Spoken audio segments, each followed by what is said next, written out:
Solidification, next model is solidification and non-ferrous foundry practice.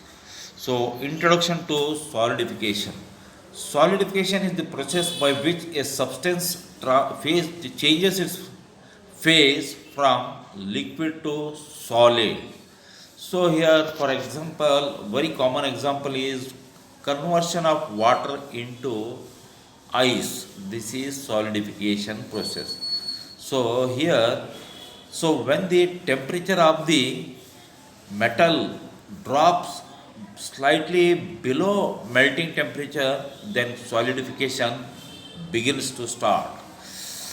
As all of we know that when the metal solidifies, it shrinks, it shrinks in the size, and so that is why the shrinking rate is different for the different metals, and we have to see that the shrinking rate, we have to study the shrinking rate, because due to shrinkage of the metal there should not occur any defects. And second thing is that during the solidification process, the atoms in the material are rearranged, leading to change in the microstructure of the material. The change in the microstructure results in the change in properties of the material like strength, toughness, ductility, etc. By controlling the solidification process suitably, the microstructure and hence the properties of the material can be altered as desired. So the next step is nucleation. What is nucleation? So when the liquid cools below its melting point, it starts solidifying, and the atoms of the liquid metal begins to bond together, forming a very small size crystals called as nuclei. You can see in the sketch A. So formation of nuclei. So at different locations, yes, different locations you can see formation of nuclei. These are small crystals, the small crystals, and these crystals starts growing. These formation of the crystal is known as nucleation, and the point where it occurs is the nucleation point. As the solidification process progresses, the crystal increases in size by the progressive addition of the atoms and grow until they impinge upon the adjacent growing crystals. Because at different locations, nuclei has formed, has formed, and these are growing, continuously growing.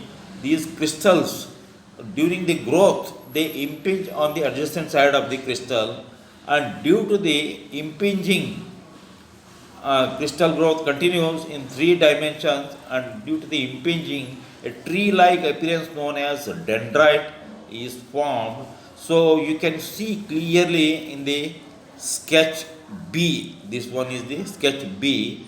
So these are all the tree-like structures called as dendrites. Called as dendrites. Dendrites grow in different directions in each crystal, and finally, when one dendrite impinges upon the adjacent growing dendrite, a grain boundary is formed.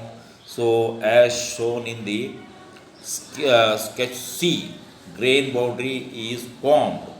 So, this grain boundary formation, the grain boundary formation is shown in the figure. The crystal growth increases when the available liquid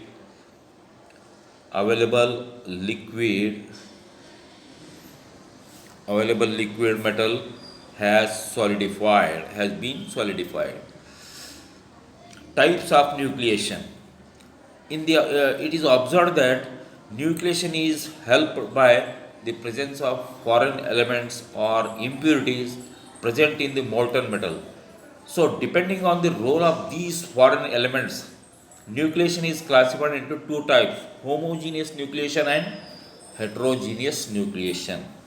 When the nucleation takes place in the liquid metal without the help of any impurities or foreign elements, then it is known as homogeneous nucleus or self-nucleation. Self-nucleation.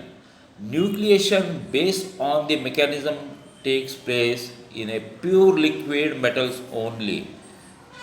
Pure liquid metals only. On the other hand, when the nucleation takes place with the help of impurities or foreign elements, it is known as heterogeneous nucleation. Heterogeneous nucleation. Impurities can be in the form of sand particles, alloy additions, oxides, or even the surface of the mold wall. Thus, in the usual casting process, nucleation is heterogeneous. Solidification variables. So, this we have to study. This is very important. Solidification variables. The solidification process by which the liquid metal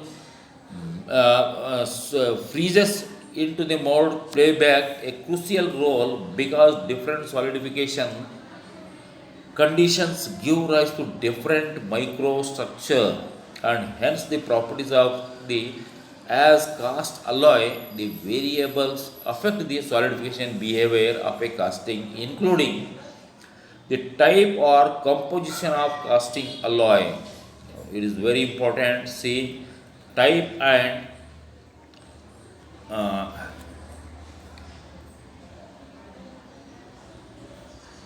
type and composition of the cast alloys.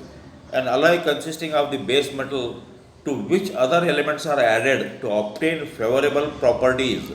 When an element is added to the base metal, it significantly alters the solidification process.